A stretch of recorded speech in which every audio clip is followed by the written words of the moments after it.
Ladies and gentlemen, welcome to Ringside Cinema. I am Money Mike, and what a match between John Cena and AJ Styles. Absolutely phenomenal. Very much pun intended here.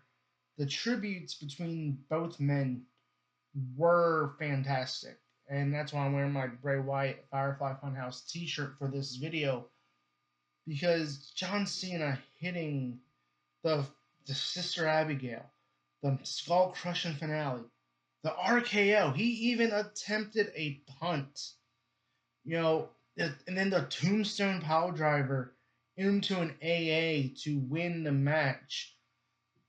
It was it was amazing. It was so good, and it made me think, why were we robbed of this version of John Cena the entire year?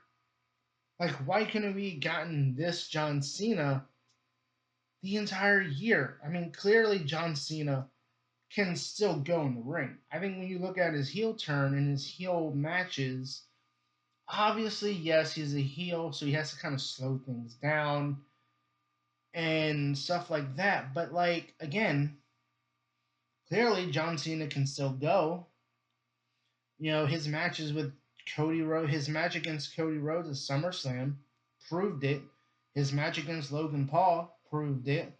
And the match against AJ Styles at Crown Jewel proved it. So why weren't we allowed to have this version of John Cena for the entire farewell tour?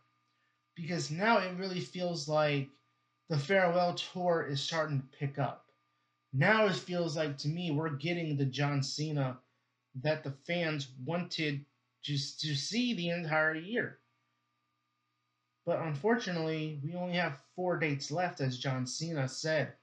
Um, John Cena, did this. He held up his fingers and said, "Hey, we only have 4 more dates left." And that's a shame that we were robbed of a much better farewell tour that we as fans could enjoy. John Cena has said that his heel turn was a failure, it was a bust. John Cena has also said they made a lot of creative changes to his farewell tour along the way. And yeah, I mean, his heel turn, I think, really ruined his farewell tour. And I think when you see the matches that John Cena is putting on now, you go, yeah, that heel turn was very, very, very much unnecessary. And we go back to the Elimination Chamber, or before the Elimination Chamber, because Ari Emanuel was like, "Hey, why is nobody buying these high-priced tickets?" And that's been the whole story for this whole year, is how expensive the WWE tickets have gotten.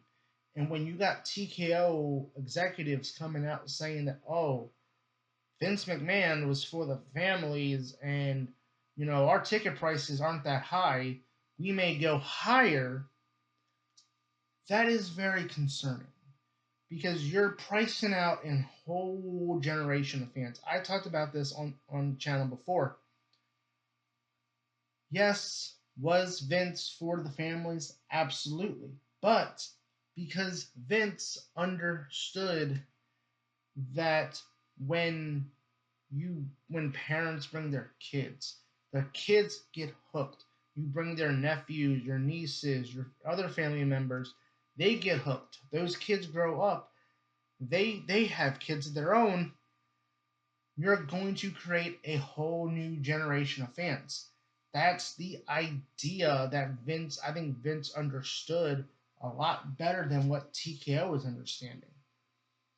And so Ari Emanuel called The Rock, and The Rock did confirm that this is what happened after WrestleMania on the Pat McAfee show, where The Rock said that Ari Emanuel called him. The ticket sales were low.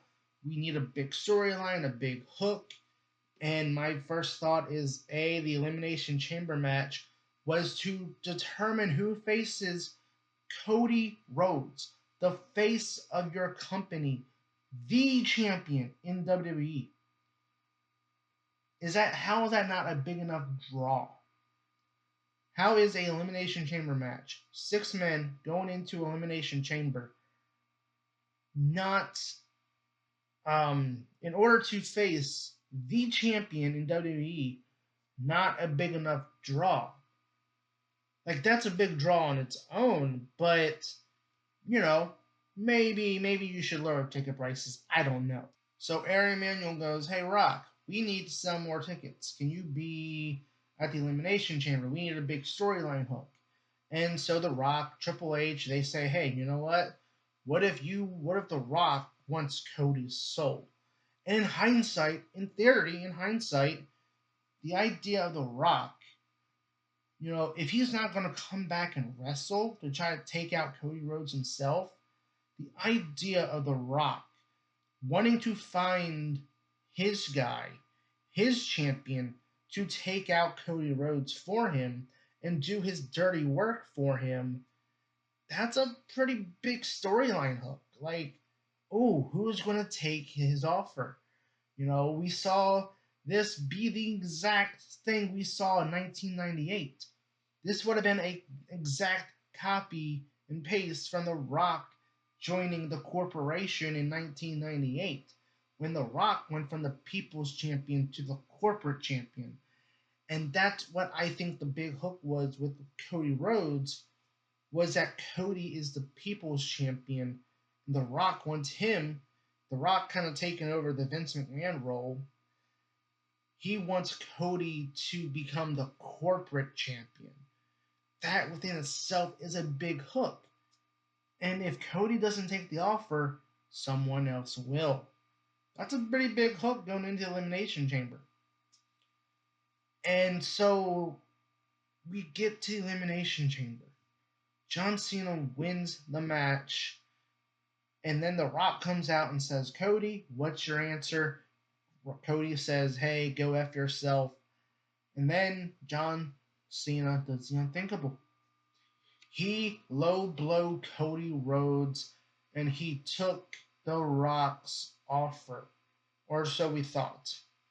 Because then we watched the WWE Unreal series that came out in the summer, and The Rock and Triple H, at the Elimination Chamber, you see them talking about this, and they go, "Yeah, I don't think this is I took John Cena's soul. This is a business deal."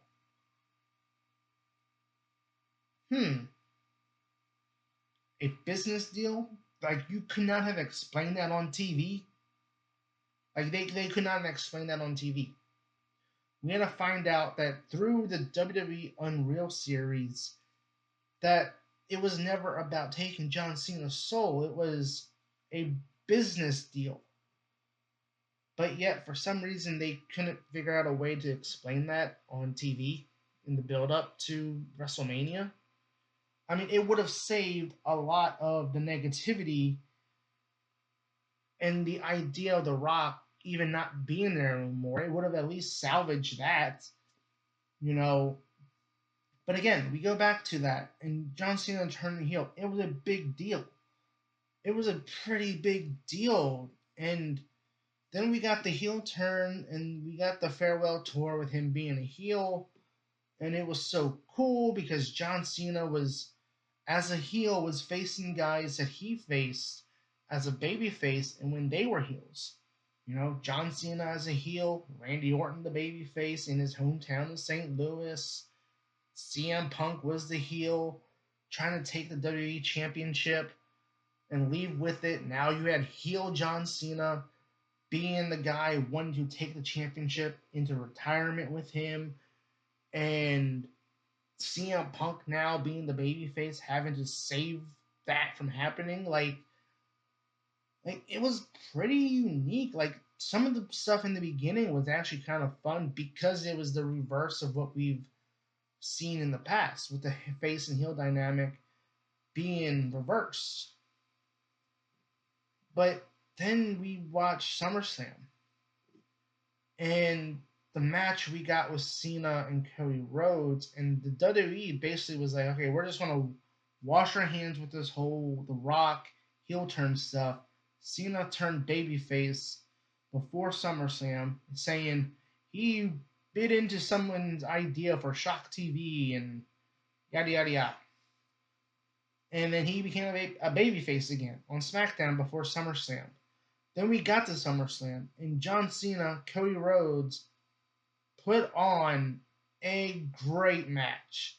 As someone who went to WrestleMania, I can honestly tell you, I wish that I got that match at WrestleMania because it was like, wait, why couldn't John Cena and Cody Rhodes have that match at WrestleMania?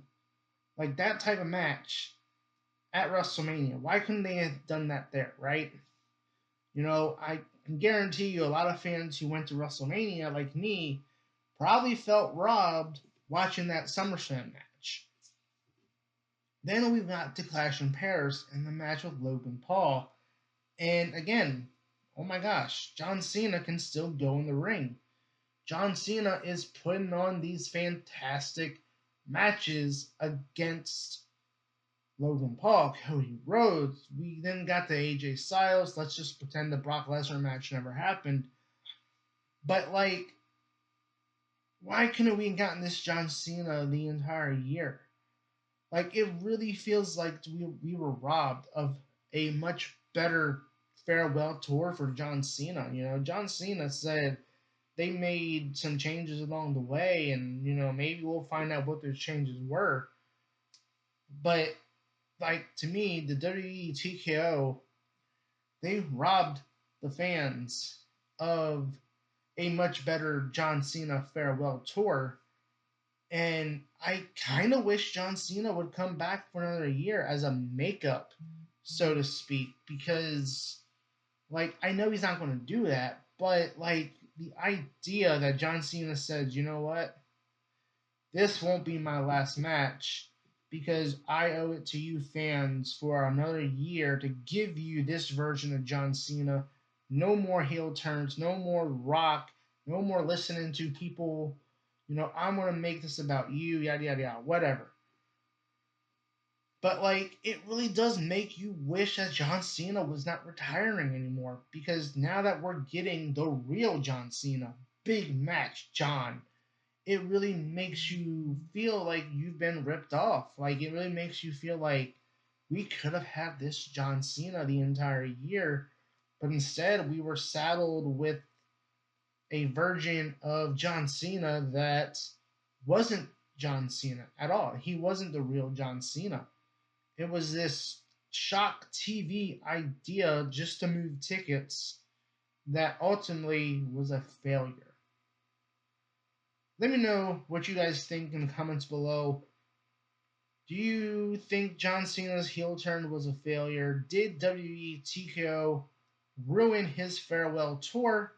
And do you wish that John Cena would stay for another year?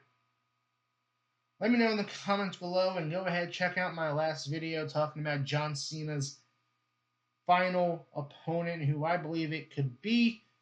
And as always, I've been your host, Money Mike, and you've been watching Ringside Cinema.